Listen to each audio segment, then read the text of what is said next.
Oh no! It's morning! And that means it's time for the Rotten Mournings Podcast! Best way to start your morning off.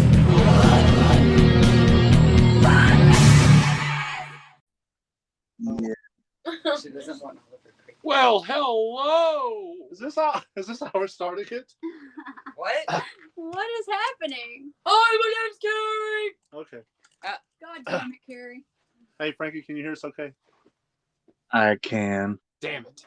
That's first thing that's went wrong so far. Okay, let's start this over. Hello, and welcome to another episode of Rotten Mournings. That's right. It's Rotten Mournings. Welcome, everybody. As always, I'm Scott. I'm Matt. I'm Brandy. I'm Grim. I'm Carrie. I'm Larry Fishburne. And Larry Fishburne. Larry was on SpongeBob. Oh, We no, were that's selling not- living it's like already Larry. descended No, into- we were selling that's fresh not fish hap- recently, so this is weird. Yeah, Fishburne, Yeah. fish. He's Hey, learned guys, a can lot. make the context clues in Rotten Mournings. It definitely seems fishy. Did you pick that up? Scott? Listen, if Lawrence Fishburne isn't going to use the name anymore, then I'm going to. That's fair. Larry. All right, well, let's go ahead and jump into the very exciting, action-packed Rotten I hate News when segment. you do that. I fucking legitimately hate when you do that. Those tires are very squealy. Yeah, I know. Somebody just drove off the fucking road. I left. I'm back now. And that was rotten news. I'm actually going to go get in my car so I can drive off the road. Okay, guys. So in Rotten News, now if you tuned in last weekend, we talked about the stuff we did last weekend on the podcast. But after that, we shot a couple of new shorts for the new series Rotten Remains, which will be airing July the 5th. Nope. I said it wrong. Rotten Remains will be premiering this month on Friday the 13th. Friday the 13th of Ooh, July. That's a good one. It's pretty Okay. exciting, actually. Yeah. It's very fitting for this podcast about the Nightmare on Elm Street series. Yes, it's perfect. It's perfect. We also had a live with Psycho Mantium 13, also known as the Bunny Death Cult, the Psycho Bunny Death Cult. And she is awesome. Yeah, That she was a very fun cool. interview. It was super fun. And that was this past Wednesday night, right? Yes. Yes. If you haven't seen that interview, you can always go to our Facebook page and check out that shared it, video there. It yes. was shared to our Facebook page. And then this weekend, I worked on some editing on Friday, cleaned the shit out of the house, fixed the faucet. That's not news for you guys, but it was a joy for us. It was a joy for me. But we also have recently taken up making commercials for the Buckeyes fireworks stand. Yes. So if you guys have We not released seen a those lot of commercials, those this go week. to Buckeyes on Facebook, give them a follow, watch all our fun commercials on there. We went boom. We went boom. and buy some fireworks, because you'll see these ads. You'll hear this. You'll see some ads. You've got about Yeah, you 2 can- a few hours hours. to You go got buy. a few Yeah. hours to still buy fireworks when you hear this. That's awesome. You might even and- see us up there. You might. And then, You never of know. course, on yesterday, we shot another little short for Rotten Remains. And I think we're wrapping up that project and Yeah. gonna look forward to a second episode down the road. We never know what Eventually. the hell we're gonna do. Eventually, probably. Eventually, probably. You Makes never know. sense. Matt's does got make windshield sense. wipers and worms. They both start Ringworms. with a W. Yep. There is that. And since that we're chill- on the news segment, I would Yes. like to take this time to invite the audience to join me in a peaceful protest of this senseless upcoming pool noodle war at CreepyCon in Knoxville. We will not stand for this attrition that hasn't happened yet, but will happen in Knoxville last weekend of August. Join me in protest of this senseless violence with wet foam things. Yeah, okay. Yes, the pool noodle war is on, and Frankie is in protest. And the rest of us will be joining in. Yes, we will be there to beat the hell out of the people with the picket signs. Yes, we're gonna tear up your signs and your Devil. faces. Devil doodle. We want noodle. I'm bringing fire. What the? We're gonna burn Frankie. Devil Doodle, you get the noodle. No, you don't. No. You stay away from the devil's doodle. Oh. You will get the noodle. Frankie person, for I am Larry Fishburne. Devil Doodle, home. you'll get the Neville noodle. You're not allowed. This was fun while it lasted. Well, Not a blast. that's the news. Was there weather? Oh, there's weather. I hear the weather. It's your hailing. helicopter. So, tonight's weather report. It's going to storm eventually. Are you ready for the thunder? No, but I'm ready for the lightning. There's Great thunder, rev- then lightning. I didn't make the rules, okay? Just kidding. Did we cover sport? There's no sports here. There's no sport. Do we have any upcoming rotten news? We've got a PBS special, don't we? Like, that's going to be about behind the scenes of the podcast. Yeah. Podcast! Son of a bitch. Isn't that going to happen at some point? Yeah, I think that one got canceled until next month. Oh. Well, damn it, I wrote a bunch of stuff for that. You can't keep doing this to me. You know, when you tell me that we've got a project, that's how my brain works. My brain is like, oh my God, I must write like 30 textbooks full of shit. That's right. That's right, guys. What we do is we shoot a lot of ideas to Frankie and make him write like these long books of just scripts and ideas, and we burn them all in front of him, and we do a little dance and giggle. And we say TLDR. Too long, didn't read. If And we it hurts. it would be if you write it, we'll delay it. And that's It hurts so bad. I know the feels. Cool. All right, Kid, stuff Why are too, you looking guys. at me? Grim, do you have news?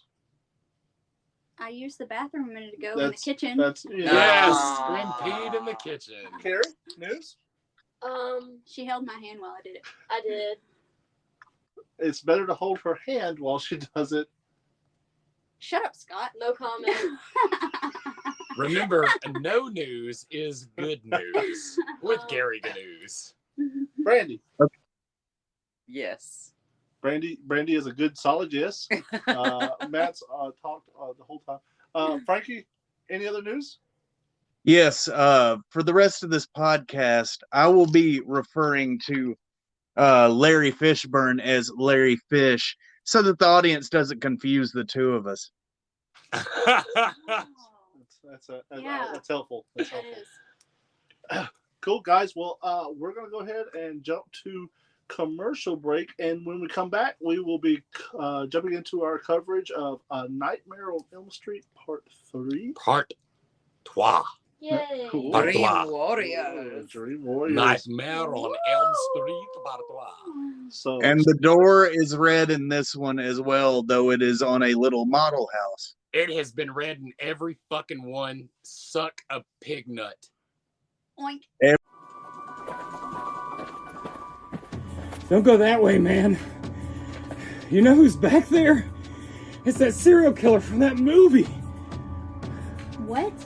Why are they here? I thought they were supposed to be chasing the kids at summer camp or invading the nightmares of the kids on that one street.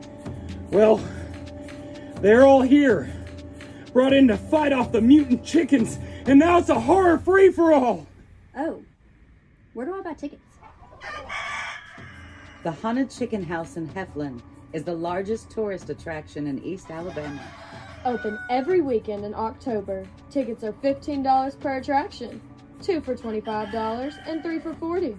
ride the hayride of horrors. Visit the haunted chicken house. Defy death in the infamous crazy train. For more information, check us out on Facebook, TikTok, YouTube, Instagram, and thehauntedchickenhouse.com. And we'll see you there.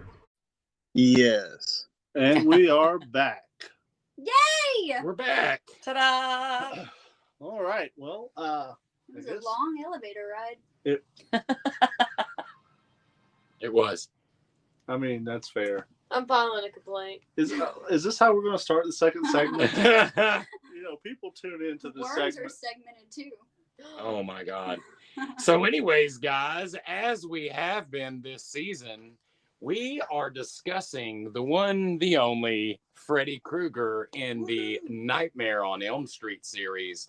And today we will be going over A Nightmare on Elm Street Part 3, The Dream Warriors. You are not allowed to say it that way. Dream Not- Warriors! There you go. Yep. That's Not Freddy Cooper, Not Freddy Krueger. apparently. No. So once again, burn all your notes. Yeah, I really wish you guys would quit doing that to me because, when we're not recording the podcast, you guys are like, yeah, man, Freddy Cooper, man, totally. Like, follow that guy around, put like a tracking device on his car, and then we hit record, and it's like, Freddy Cooper, what are you talking about? What are you, crazy? Or Right. this is about a movie series. We haven't talked to you in a week. Because I don't talk to you. I would like to point out a lot of people are like, hey, man, you guys should have more guest stars. And I'm like, well, we've got us. We're the guest stars of the podcast. But this one, we actually have someone from the film. Larry Fishburne is with us. That is correct. Not Larry Fish, Larry Fishburne. Yeah, Larry the Fish is right out. It's like the worst gangster name ever. Hey, I'm Larry the Fish. What's your superpowers? Gangsters don't have those. Fish? Oh, speaking of superpowers, I'm going to jump right ahead and say that being able to pull people into your dream is a fucking useless superpower. And it just so happens that she is in the movie where that will be useful.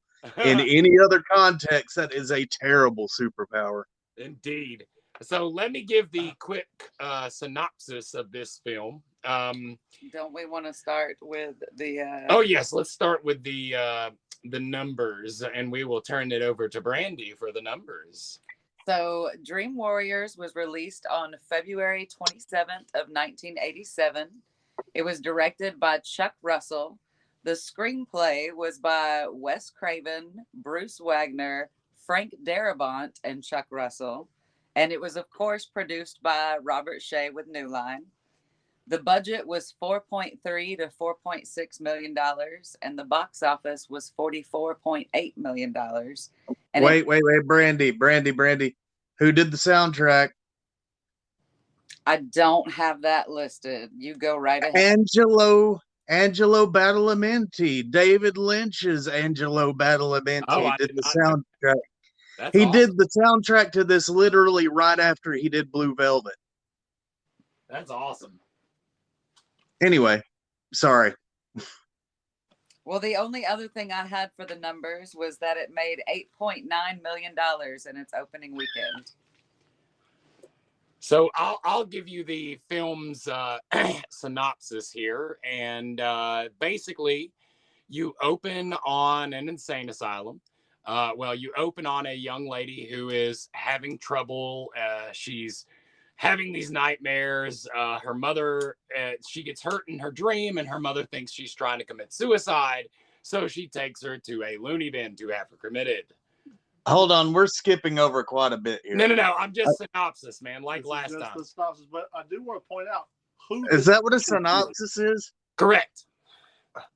This My bad. Is Patricia Arquette. Yes, and it was her very first role. Her very first role. And I'll be referring to her as Parquette from here on out. So Parquette is put in a loony bin by her mom, where she meets all these other loony bin patients.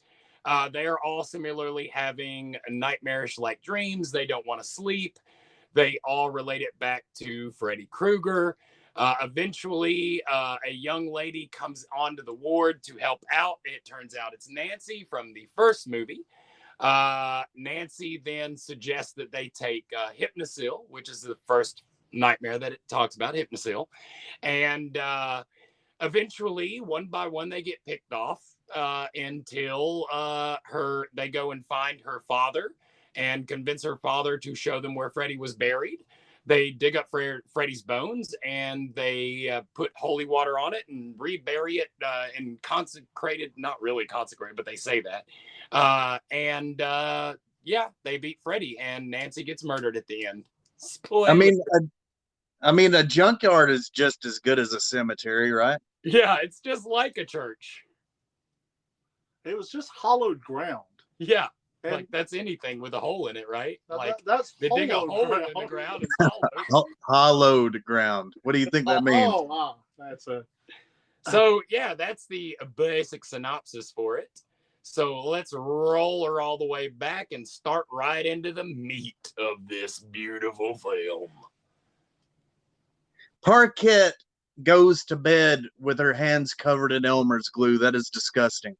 Okay, yeah. It'd be funny if in her dreams she wakes up and like her hair is all glued into her hands and she's like, my hair. This is like the weirdest fucking thing. Like, why would you choose as an activity to keep you awake the most boring fucking thing on the planet? Well, she had to eat the popsicles, so the sugar was keeping her awake while she built the popsicle nightmare house. How are you going to make a slasher franchise in the 80s that is about a dream demon and kids that have to stay awake to avoid it without having cocaine use featured at all? Yeah, don't even talk about it.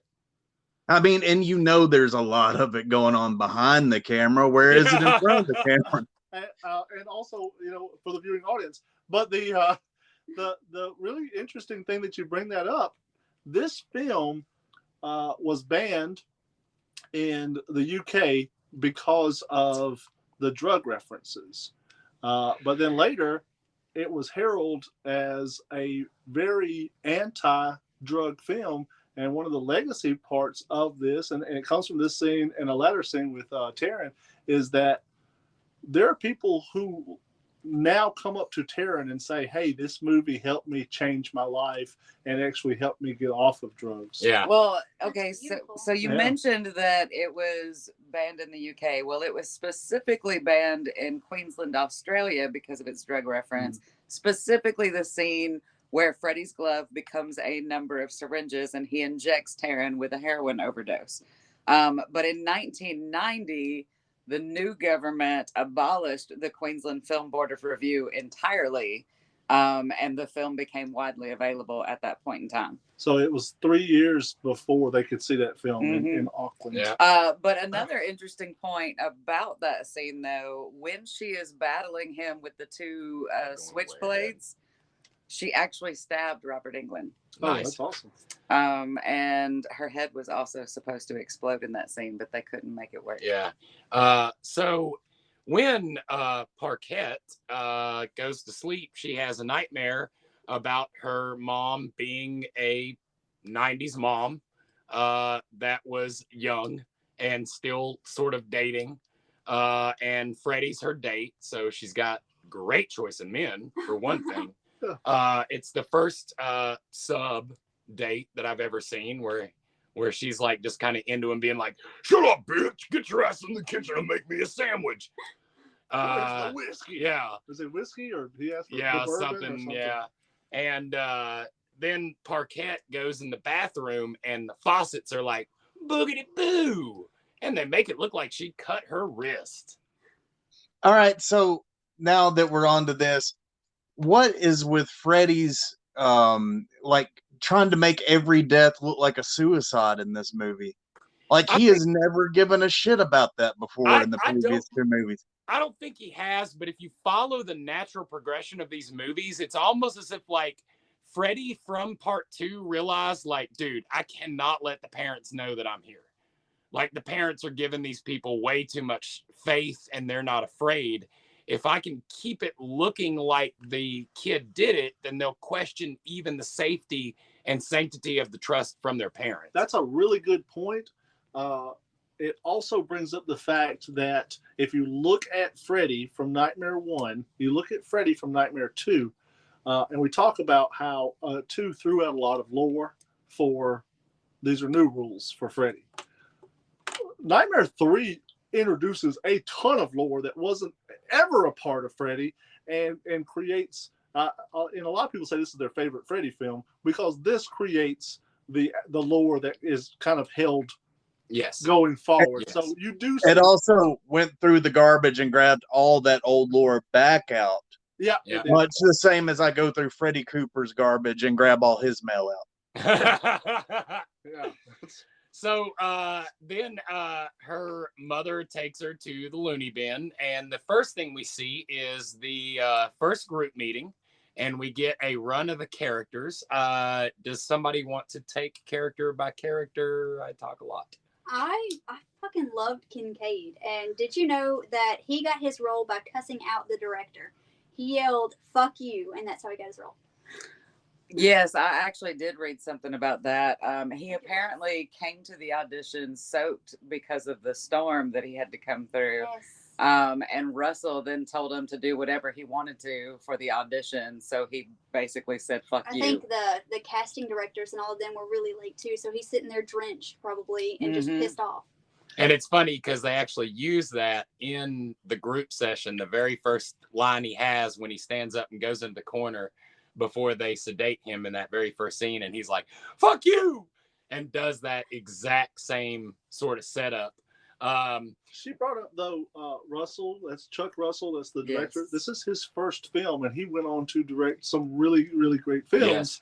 Yes. And we should point that out because we had a first-time director in the previous film as well, who didn't. Who did not. Right. Yeah. I think, with Kincaid, one of my favorite lines is from him. It's, "Yo, Freddy, where you hiding at, you burnt-faced pussy?" Yeah. You burnt-faced pussy. We also meet Taryn, who is also known as the one girl who was disappointed that nobody hit on her while they were filming the movie. She was super disappointed in that. Wait, no, Freddie totally did though. Yeah, but nobody on set. Like everybody was into Parquet. Yeah, but the whole time, like as a kid, I'm watching that movie and I'm thinking, like, man, Taryn, like I'm totally into her. And then when it goes into her final showdown with Freddie, the first thing you see is Taryn and Freddie in a big heart, and I'm like, oh yeah, me and Freddie, we got something in common here. Your wiener looks like that too. Burned? like a burned pussy. So other characters that are there are Larry Fish. You've got Will. Will is basically that's the mute kid, right? Anybody that was playing D&D somehow. Okay, so he's the Will D&D, is the he's D&D the wizard. nerd. Yeah, he's the wizard. He was confined to a wheelchair. Like that dude is that part. Like who else would they have got to play that fucking part? And he was the dungeon master, but you remember the mute kid was on the bed with him and Taryn somehow playing D&D, even though he couldn't speak. What would you like to do? Oh, pass? Okay. Your character keeps getting killed. Then we had, what was the mute kid's name?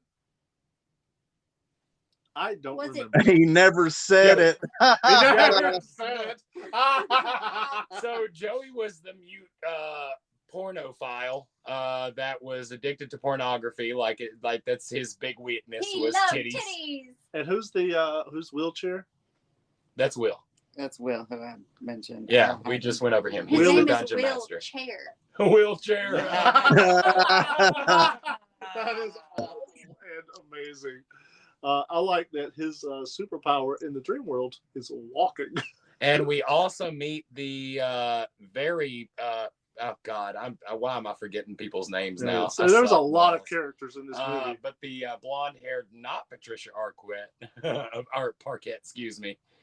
The one that committed suicide by somehow jumping up into the TV head first. Yeah, it's completely. I have at least 3 of my friends that killed themselves like that.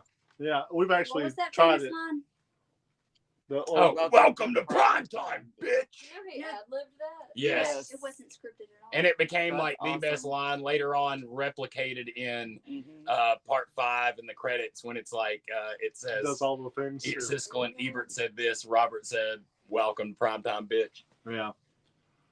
That is an iconic thing, and it is one of the weird steps in this movie where Larry Fishburne is like, "Oh yeah, suicide. Yeah, clearly someone has moved the trampoline required." Well, the She thing didn't is like that that She show. got shot out of a cannon. I don't know how what many calls did Larry Fishburne make that led to these kids dying? Like he was like, "All right, I didn't make any calls about that. time. This one time you can stay up. This one time you can revisit the kids. This one time you can do this thing." And every fucking time they got screwed because of it.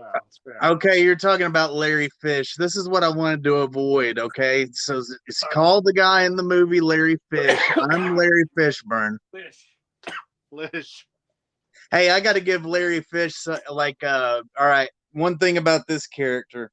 So like I got to deduct a point from him for saying that LSD was probably the cause of what was going on with the kids.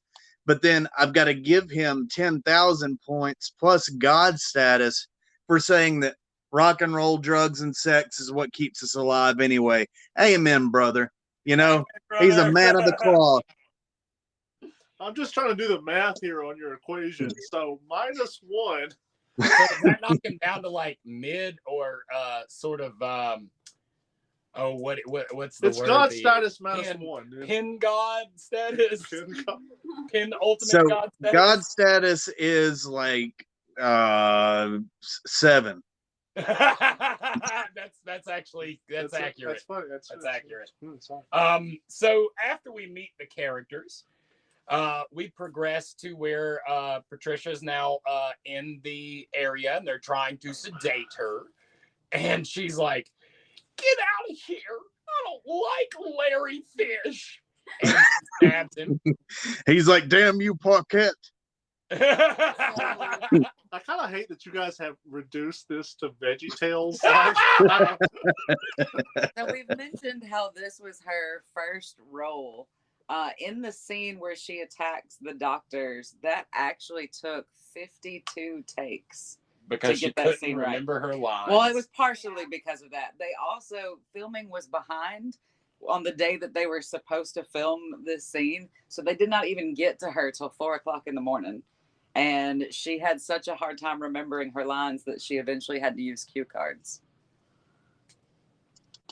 Poor thing. And I mean, she's like, kicking that's the shit relatable, though. out of everybody. And then Nancy's like, "Calm down. Okay. It's me, Nancy. I know Nancy, Freddie who is- also."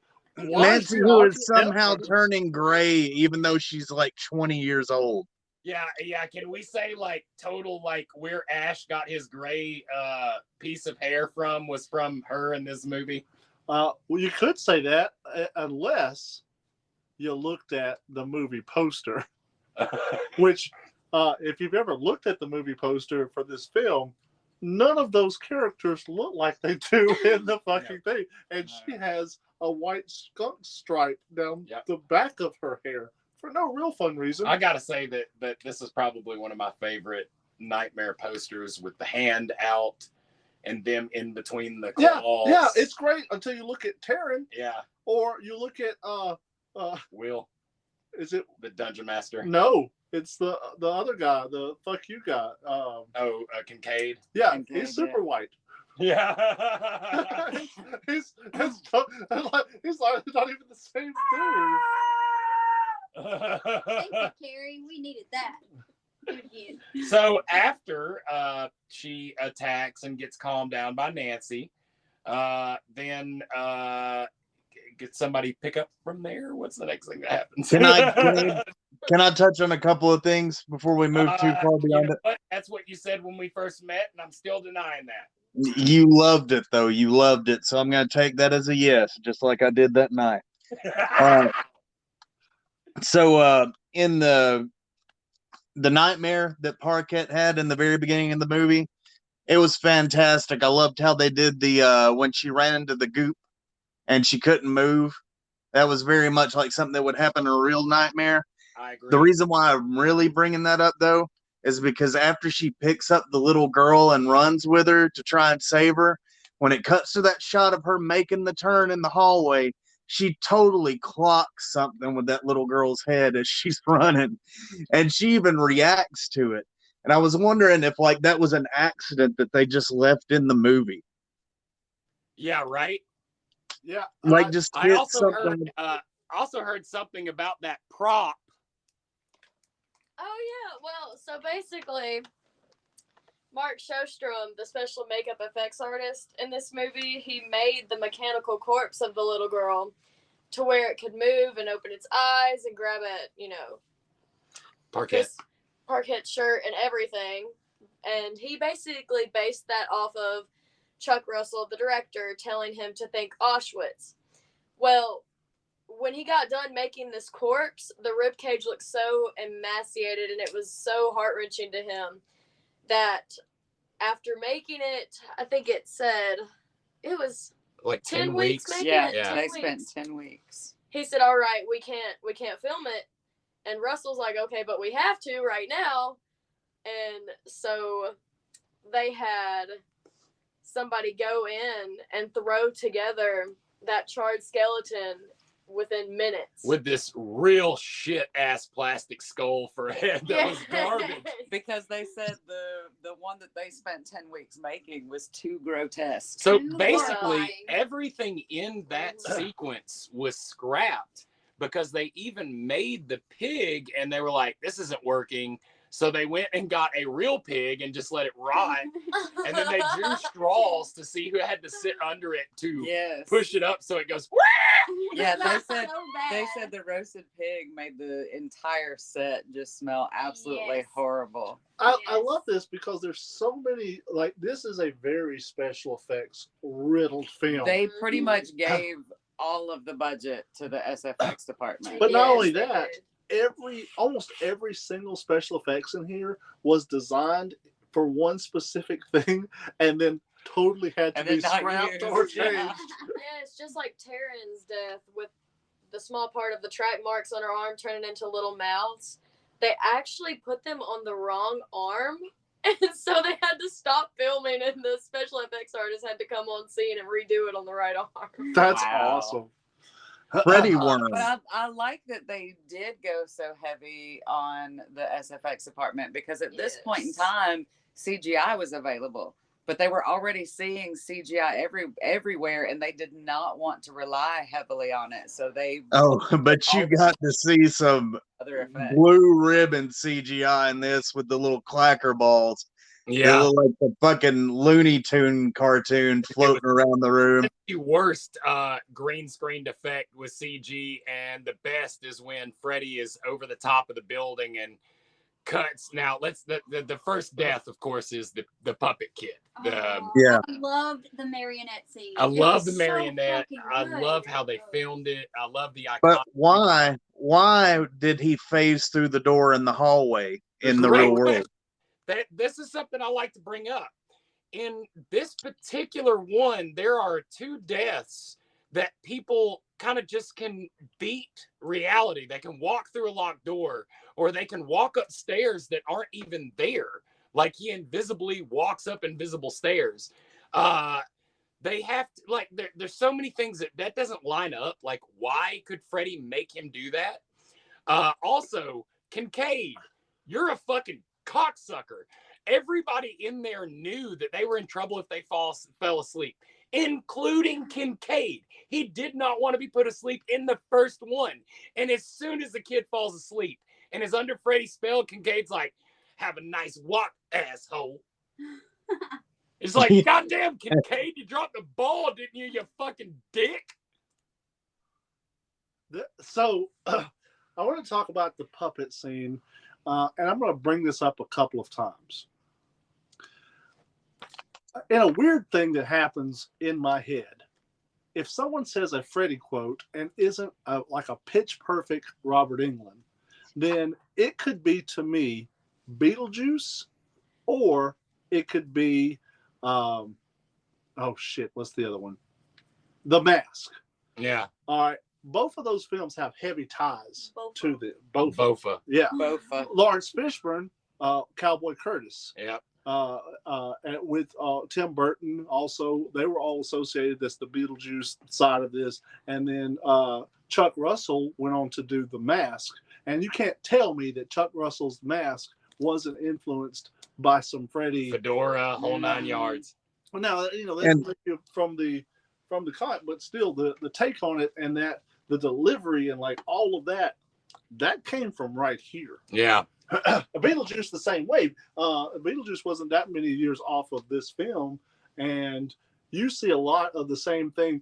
In this film is the first time that Freddy gets the power of turning into, like, morphing into things. Like, he was the car in the first movie. Well, I don't even think it's more. I think it's more of like he's exercising his ability to control the perception in dreams. Sure. Heavier in this one.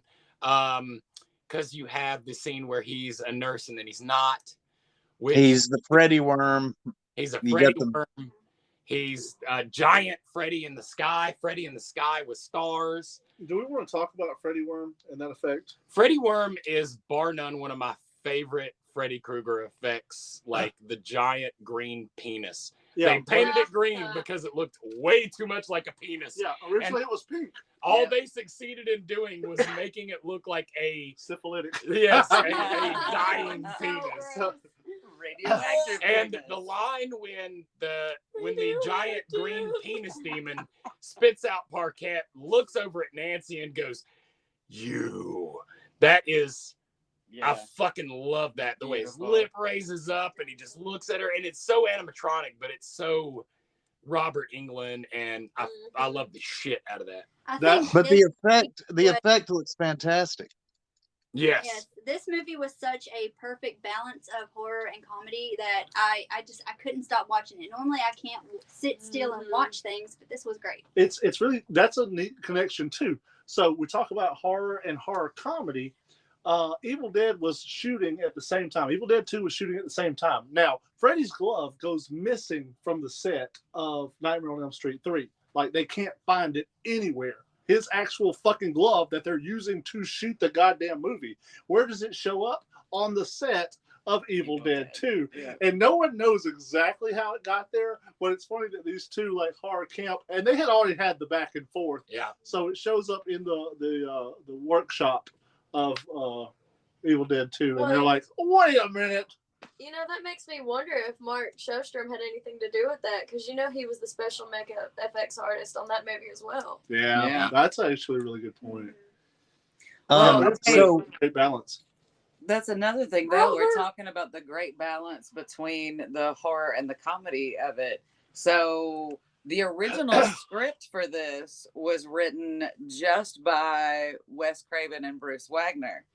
But Robert Shea with New Line said it was too dark, that he did not want to go that dark with it. And so that's when New Line brought in Frank Darabont and Chuck Russell to rewrite until I started doing like real deep research on this, as a horror fan, I had no fucking clue that Frank Darabont wrote on this script. And dude, I praise Frank Darabont. Like, I love everything Frank Darabont's done.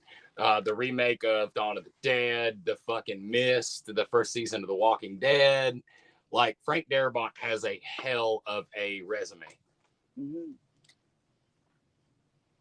So we go past the guy magically walking through doors and walking upstairs and being cut free, his puppet strings, and falling to his death. Now, when the kids ran into the room and busted open the window, like, it seemed so like, what the fuck? What is happening here? Right. The blind kid being the one that goes and wakes up people, like, what an absurd idea. Like, I mean, the blind kid, the mute kid, like, hey, let's get the mute kid to fucking Henry tell everybody. Fucking, "Oh, the British are coming! Freddy's here!" And he grabs like a food tray and runs down the hallway. Like, Hold on. I just love the idea of a blind kid trying to wake all these people up. He's like, Parkhead, wake up, wake up, wake up. And they're like, that's a couch. What are you doing? he's just walking around the cafeteria. It's like, Master, you've lost your arms. All right, guys, we are going to take a quick little break, and we will be back in about 60 seconds. Coming this October, as night falls on a quarantined prison somewhere in Vincent, Alabama, vampires have taken over at Hellbilly Hollow, and things will never be the same. Come visit Hellbilly Hollow in Vincent, Alabama.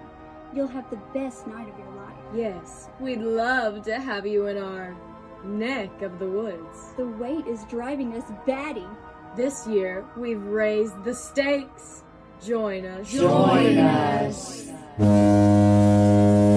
of Alabama's top-rated haunts. This is the one for you. Hellbilly Hollow Haunted House Attraction in Vincent, Alabama. Open at 7 p.m. every Friday and Saturday in October. Tickets available at the door. Exclusive merchandise, tasty concessions, live entertainment, Well-lit bathrooms. For more information, check us out on Facebook, TikTok, Instagram, and at hellbillyhollow.com. And we will see you there. Join us. Keep telling the audience that there's breaks when we don't ever take a break. It's like, oh, the illusion. Oh, we're rolling. Well, welcome back, guys. Hi. Welcome back. So we move on from the puppet death onto the amazing television death, which is also the least possible suicide death, but also one of the best deaths in this movie. Oh, yeah. That's one of the most iconic lines for sure. People died. Wait, no. Okay. So right off the bat, she convinces Larry Fish to let her have extra TV time. Yeah. And he's like, all right, cool. So they cut it onto a TV show. And it is, oh gosh, what's the guy in the TV show? Fork. No. David. Anybody write that one down? I did not. Dick Cavett? Yes, Dick Cavett. Interviewing this Gabor. Yeah. And Dick Cavett was asked if he did this, like, who would he want to be on his show that Freddy would kill? And Dick Cavett said, oh man, Zsa Zsa Gabor, because I would never have that lady on my fucking show. And he was just super stoked about her getting killed by Freddy. So, of course, Freddy kills her, and the TV goes to static. Just really quick, though, about that. There's another film with Dick Cavett being the television anchor in a horror film. Do you guys know what I'm talking about? I'll have to look that up. But he was the face of, like, he would be on shows like that. Yep. in the 80s. And so then she goes over and starts banging on the TV, and Robot Freddy comes to be, where his arms bust out, and they did this really hilarious effect of his head coming out of the TV, and then cut back to him in his what I like to call his my favorite Martian phase, where he's the TV, and Robert Englund ad-libbed the line, "Welcome to primetime, bitch," and fucking slammed her head reverse Sadako through the TV. And obviously a suicide. Obviously a suicide. Yeah, obviously suicide. Also, one of the deaths that you actually see on camera. This was a weird film where the actual stabbing like cuts away. There's like a lot of deaths in this one where you don't actually see the death Yeah. part of the death. And you Because see they this were one. like, we don't want her head to explode. We don't want this to happen. We don't want a dead baby. Yeah. But you see this, and this one's great. But they actually filmed the deaths. They were just like, nah. Let's cut out the death part of this Yeah. death movie. So she gets slammed through the TV. Larry Fish doesn't lose his job. Mistake number one, right?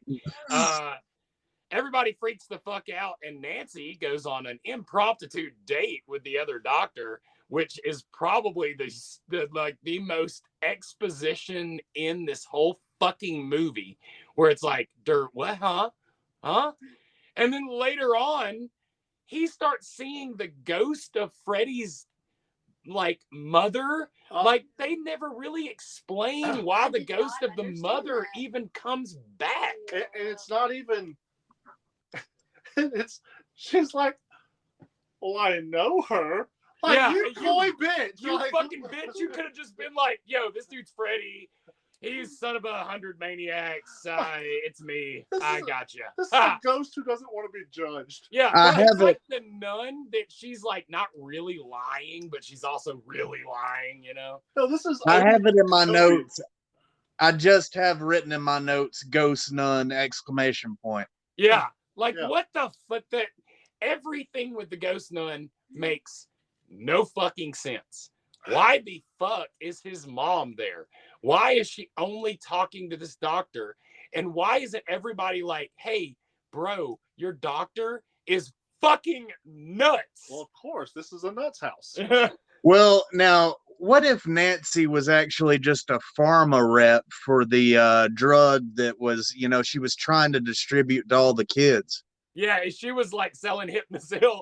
She's like, come up to this one building here and look at these boxes full of Hypnosil. Now, this was the first film in the franchise to bring that in, right? Yes, the That very drug. first time they mentioned Hypnosil, which becomes a sort of not defeating Freddy, but sort of denying his existence. It's the Freddy vaccine. Yes, it's the Freddy You vaccine. can still get the Freddy, but it's not as bad. It's not as And bad. I told you earlier off podcast that I cannot hear Hypnosil without immediately thinking Rohypnol and it being like the date rape. The exact drug. opposite. The exact opposite. Rohypnol is the pro-Freddy drug, and the Hypnosil is the anti-Freddy drug. Don't get those mixed up. Yeah. Yeah. So No, they roofied Parkhead in the quiet room toward the end of the movie. That's actually what they gave her yeah. when she was like, we're trapped here. I actually can't wake up at all. And so we move from the TV death, and the next thing that happens is that the mute kid goes missing. Ooh, well, not exactly. They go back into group again to have another group, and they all start figuring out that they have these powers, right? So, But first, none of them realize that they're asleep. yes, And then the mute kid goes off with the nurse. And meanwhile, the others figure out that they're asleep and they have superpowers. yes, because of a fucking metronome ball thing, a perpetual motion. That is the worst effect in the entire movie. You notice God, how that they is kind awful. of rated Spencer's for those scenes? Like, they've got the little clacker balls and they've got the little swoosh magnet thing that swings back and forth, like Spencer's Gifts. Own yours today. Yeah. They had to cut costs. Well, they lost their body glove sponsorship. Yeah. So. That's it. But it's interesting when you look at the powers of the different people. You talk about Kincaid, that Kincaid is, he's always afraid of people. He doesn't like to be touched. He doesn't like any of this stuff. And then he turns into like the He-Man. His anger is actually his strength in the dream world. You look at Will, where he's a nerdy DM and he can't walk. And in the dream world, his not being able to walk becomes him being able to walk and use his DM powers. So again, his weakness in the real world becomes his strength in the dream world. Was his weakness also not having a cape? Yes, Okay, correct. I just wanted to make sure that's his and in the dream world, his wizard powers are just as useless as his legs in the real world. You look at Parquet, and Parquet feels like perpetually alone. Like nobody knows her, listens to her, wants to have anything to do with her. She's pretty much like a poster child for a broken home. Yes, and then in the dream world, her weakness is her power because she can just draw people to her, like multitudes of people to her. She has a stalker, so she's never alone. Yeah. And I really like that juxtaposition. And then the mute kid, of course, he has a weakness for tits, and in the real world, he can be like, "Hey, look, titties," because he can talk now. Actually, his voice is his power in the dream world. Yeah, he can shatter mirrors with his voice and fool the others into thinking that somehow that is the end of the movie. That is Now, his we power. all know good and fucking well that if that dude could talk in the dream world, he wouldn't be worried about Freddy. He'd be fucking spitting game at the chicks, man. And at no point does he do that. Tits. I like that so many of these deaths happen and immediately no one comments or gives a shit. Yeah. They're But "Oh, at that the happened."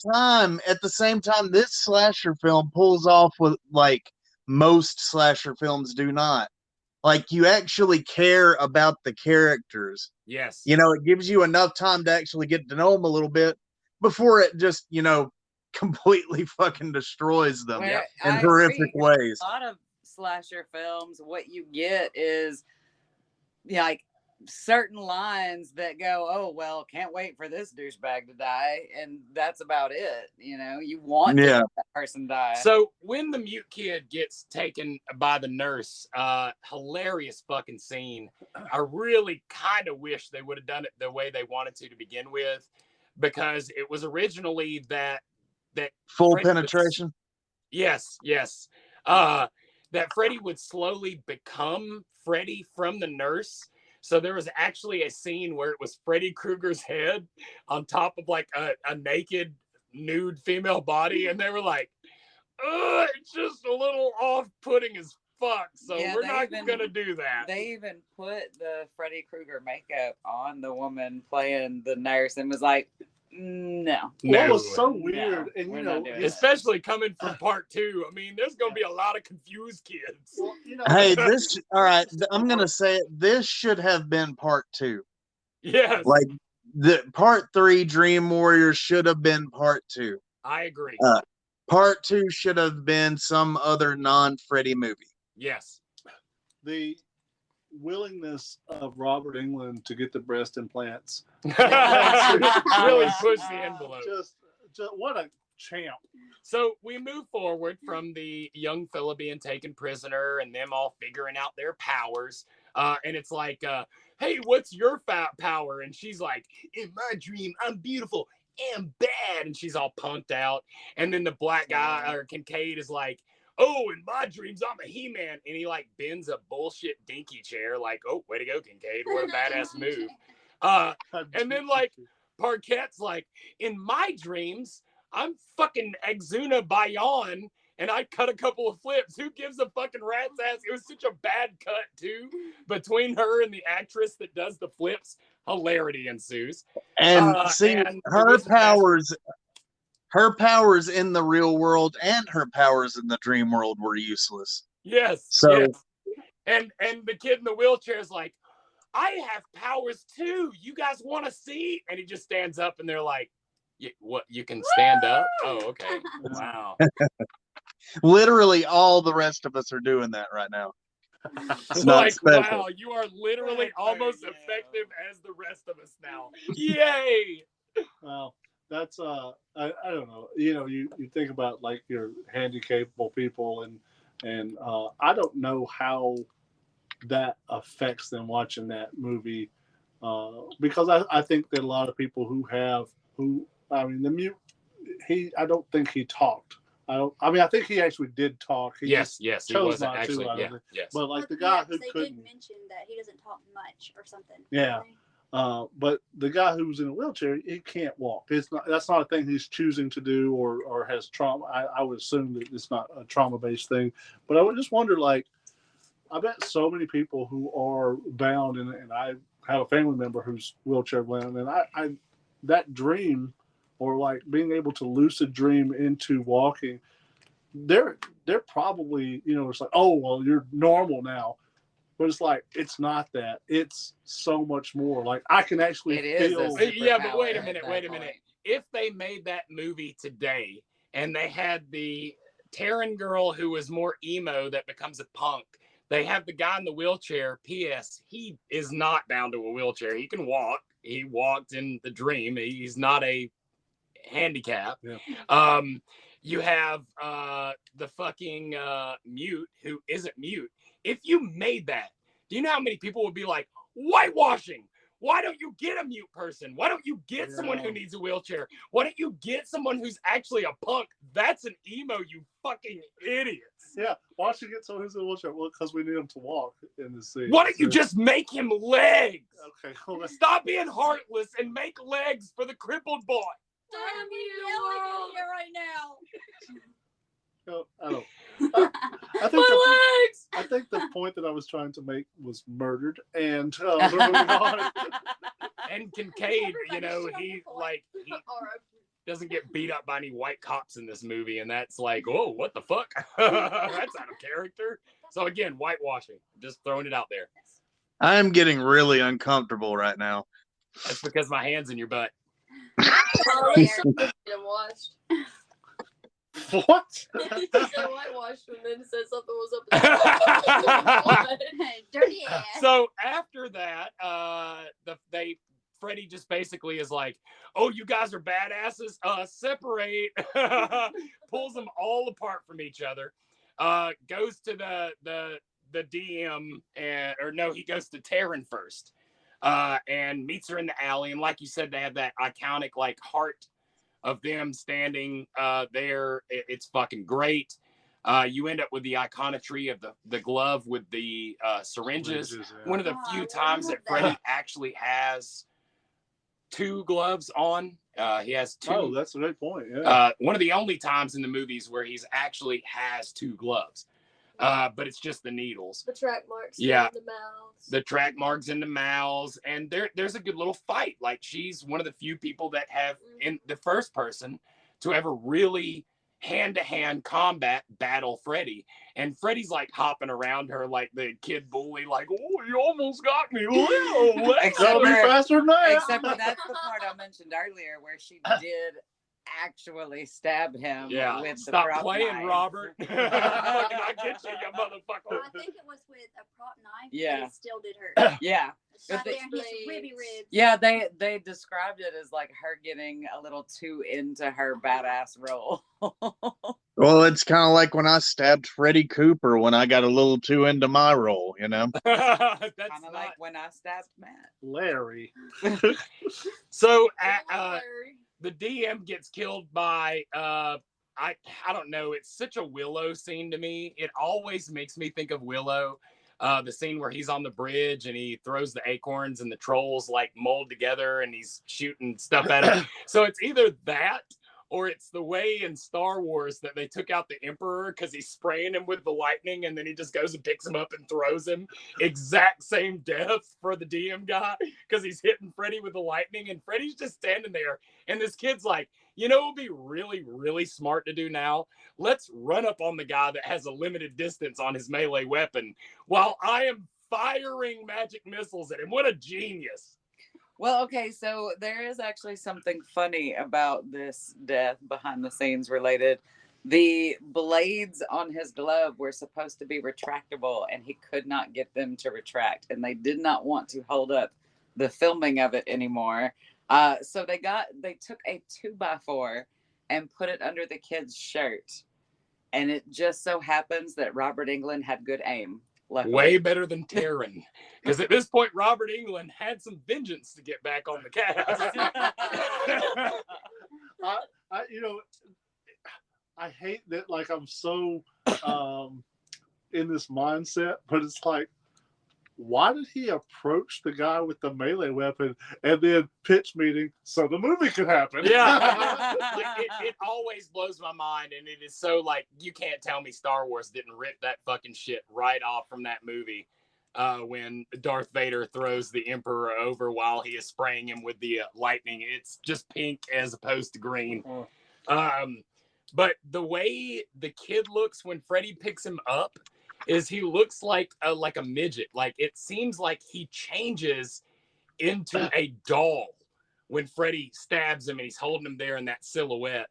Oh, fake fact. It's the woman that's getting pulled through the red door. Yeah, fake fact. And so we progress from there. Now we're down to Kincaid and the Mute and Parquette and Nancy.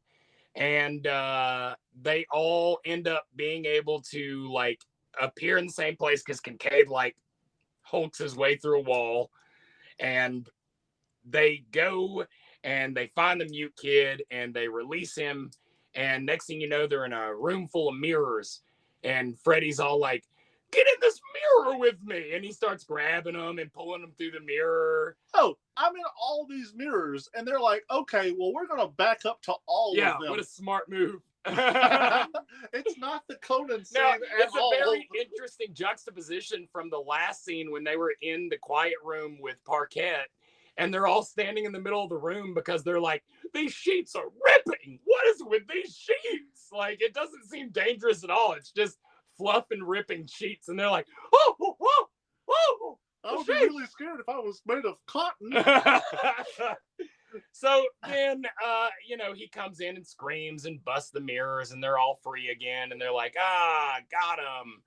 And because Joey had discovered his voice. Yes, Joe, you discovered your voice, Joey. We're so proud. Wait, who was the English person? He's the other character. Can't remember his name. But at the exact same time, Nancy's new boyfriend, the doctor that was super concerned with the safety of his kids and how important it was for them to be safe, that he left them alone at their most. Well, he's got to follow that ghost nun, bro. Yeah. So he goes and yells at her dad and eventually cons her dad into taking him to a fucking junkyard, and her dad's like, oh, it's right there next to that old By Chevy the way, all right, so what the fuck is the deal with this scene? Why does any of this happen? Like, so all of a sudden Freddy's in the dream and he's like, oh wait, hold on a second, I'll be right back. And he disappears from the dream and he is able to command godlike powers in the real world. Yes, he like throws once him with again with a force rules push out the window. Yeah. So, fun little thing here. It is a big impale. When we look at her dad in the first movie, he's a sheriff. In this movie, he's a security guard. Yep.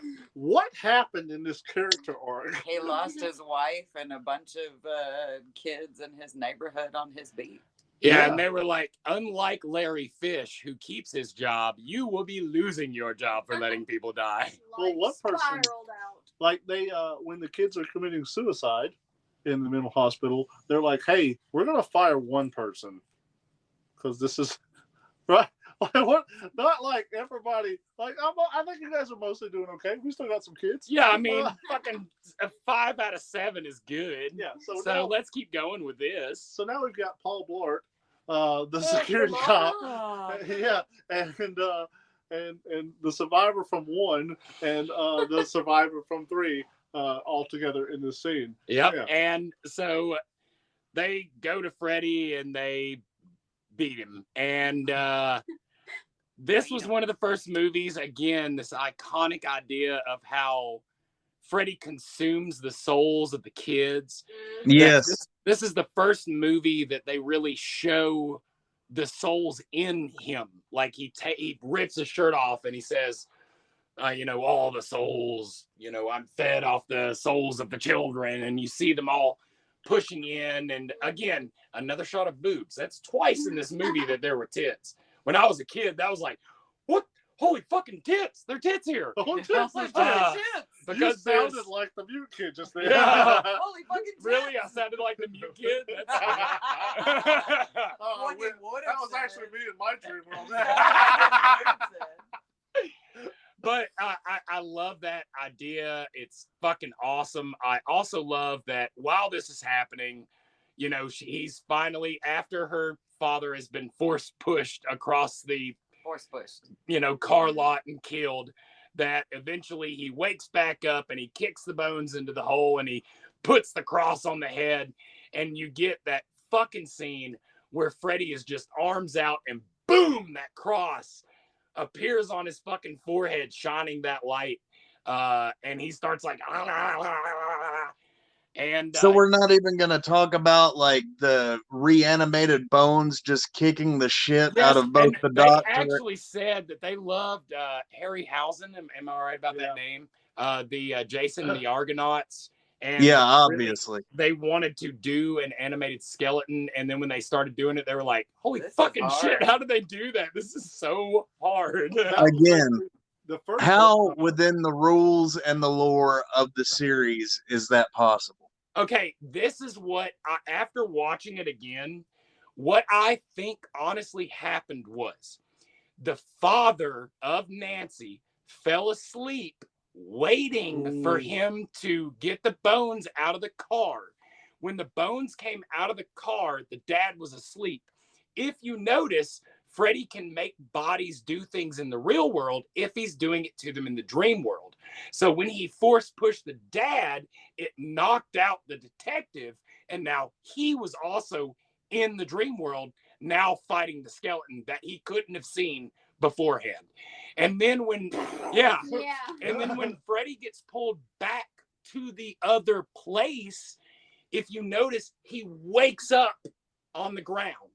He was never on the ground at the end of that scene. Mm-hmm. It's almost as if he like he got knocked out and laid there, and the whole part was actually a dream. Well, the skeleton beat him with the shovel and threw him in the hole and then started covering him with dirt, and he was unconscious when he was in the hole. Right, but if you remember, he wakes up outside of the hole at the top of the hole with the skeleton laying next to him. He wasn't in the hole when he woke back up. Oh yeah, like what the fuck? So I don't think that was on purpose. Yeah, but it works if you think about it. That the dad. I don't like thinking. That's fair, but the dad was just sick and tired of waiting. He was already drunk. He passed out in the car. He imagined being force pushed, and he knocked the doctor out. And then the doctor was in the dream. So when it goes back to that scene, he's at the top of the grave, and he pushes the bones in and starts dripping the holy water and lays the cross down on top of him. And don't like it. Don't like it. Pass. I'm totally comfortable with this being cut footage. I still like, even if you watch it, man, it all the signs are there. The only thing that happens that can be seen as like, why is that happening, is when the two guys are like, did you hear that? And then all the cars start going off. Well, I mean that too. I just got that wouldn't have happened, but then he runs back to the car, and he could have drunkenly passed out in the car from all the endorphins kicking and shit. Yeah. And then all that unfolds from there. This is getting into some fucking magic bullet theory here and shit. God damn, there was fucking somebody on the grassy Elm Street. I guess one of the things that we haven't pointed out, we talked about how in this one, Freddy's doing a lot of shape shifting. He's more dream. He's got more power in the dreams, doing more shape shifting. But I guess after what had happened to him in part 2, he goes, you know what? Animals are out. Animals are out. No, penises are in.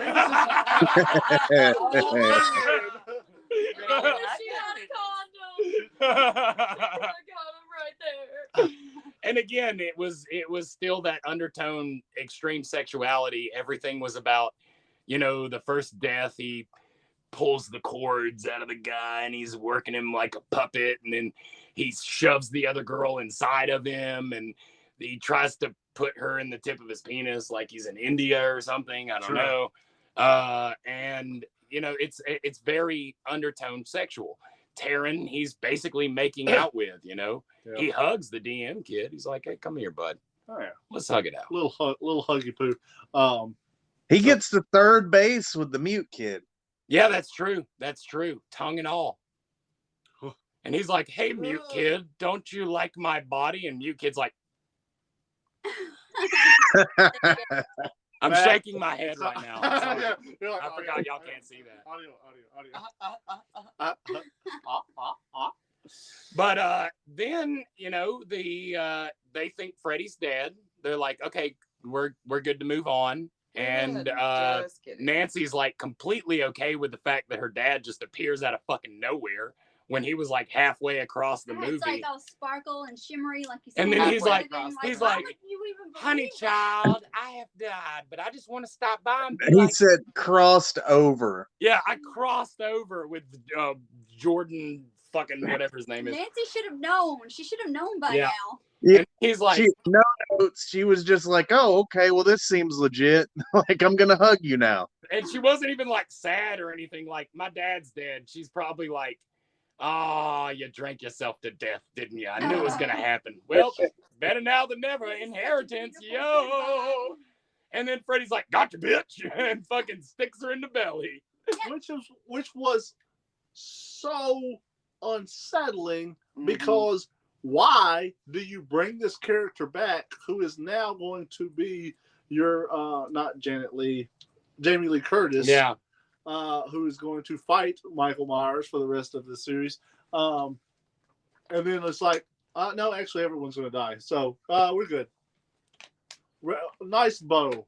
Nice bow. But now, to the reason that happened, Wes Craven only came back because he was like, "Hey, I had a good movie. You guys came in. You did too. What did you do to my movie? Yeah, I made a great movie, and you completely made it about two men." Is that actually Wes Craven? Like, is that an audio recording that you're playing of him right now? It's uncomfortable chunk of metal in my ass for your father for over 20 years. Matt is actually confused. That's Wes Anderson. Oh, yeah, sorry. And then so Wes Craven came back to work on this project and said, "Hey, it's a trilogy. Fine. This is going to wrap it up. That's why she dies. Everything is over. We never have to make this again." And they still said, "Oh, but it's not." We're doing it anyway. Why is Wes Craven the one guy that stands on Freddy's dick like every single fucking time? Like, "Oh, that's it. We're done. Yeah. Wrap it up." Robert's like, "But I really like the character." And New Line Cinema's like, "Oh, that is fucking adorable, Wes. Yeah. We'll do that." Yeah. And you got the copyrights to this character? Oh, you don't? Oh, you don't? Okay, all right. But cool. the trademark, you got the No, you don't have that. Gosh. Oh, but you do have Nancy. Well, fucking throw Nancy to the wolves too. And here comes the Dream Master. Yep. So that's it. That was all the Freddy films. Wait, I had a point. It was intriguing to me. So in the dungeon scene, where it was all red and everything, they didn't have any AC, and there was lots of fire and smoke, and they couldn't breathe. It was so hard for them to breathe. So I thought that was fun. And they also That's why had the everybody looked fire. super sweaty. The Yes, fire they were code was dying up their asses. Yes. Like, are you fucking kidding me right now? Are you kidding me? Are you fucking kidding me? Hey, did you notice the Freddy shot, the ghost Freddy shot, where he did the 3 men and a baby thing way before 3 men and a baby did? No. What?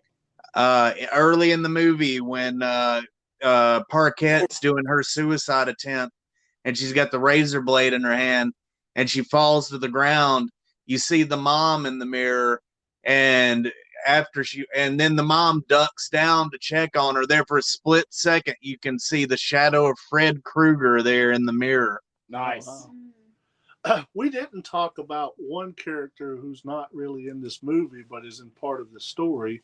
And they're the character who cut their eyelids out. Yes, they said that there was one kid that cut his eyelids out to stay awake. Yeah. But that's they just mention him again. This crazy ward is really not succeeding at fuck all. Right. And the parents are still like, well, there's still 3 of them left. Let's keep going. Well, this also continues. They were supposed to die. They're in there to die. It's like their family's like, hey, can you guys kind of just take care of this problem we have? If they asked to stay up and watch TV, let them. But no, this movie probably begins the I guess the asking of the audience to suspend their belief that how many people does it take to burn a janitor? Because these are the last children. These are the last children. Continue. Thank you. The last remaining Elm Street. They are. They're the last remaining Elm Street kids, and no one from any other street was contributing to the burning of the janitor. How many houses are on this street? How many kids could there be on this? It's like, how many different streets were there in Springfield or whatever. And it was only the parents on Elm Street that wanted revenge against Krueger. Like, that's not really well stated. Springfield. The Simpsons. Yes, exactly.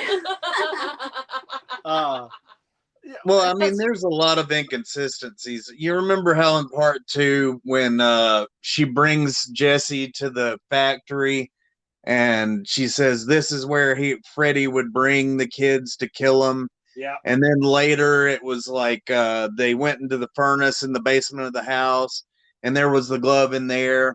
But then in this movie, there's the skeletons of the kids in the furnace of the house, and the factory isn't mentioned again. Yeah. It was a power plant. Yeah. Doesn't make any power plant. Power plant. Yeah. I guess when you're making well, going from different writers and directors has something to do with that too. Yeah, because they didn't watch the previous movie. So clearly, after it's all said and done, after all the death, Nancy dies, and Freddy's like, all right, cool, I'm out, whatever. And then scene goes dark. First credit rolls up on screen, and you hear the docile but immaculate tones of Dawkins and the most iconic song ever to go with a horror movie.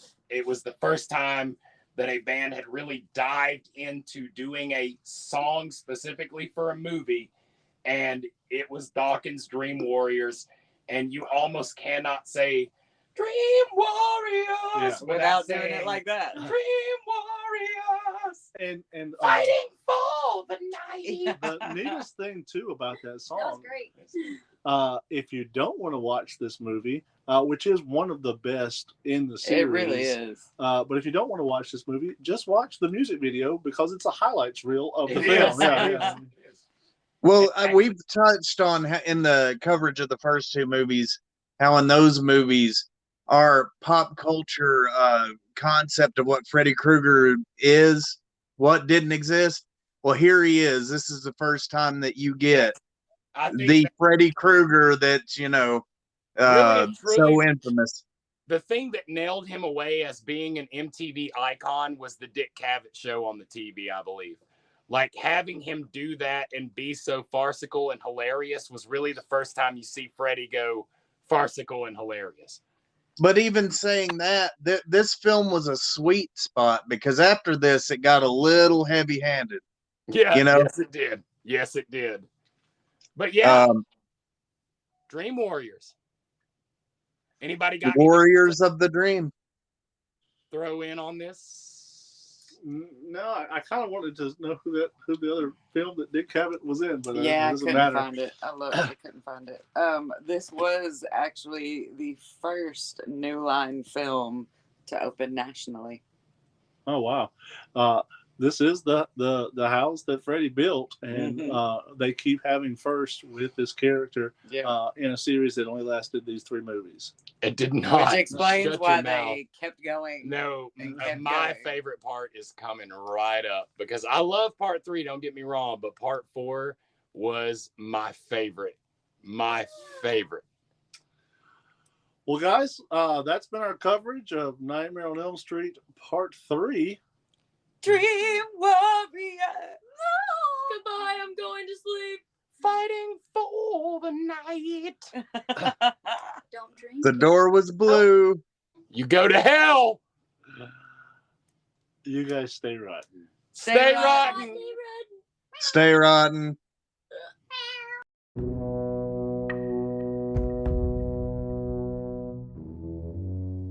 Join us next time for another episode of Rotten Mournings.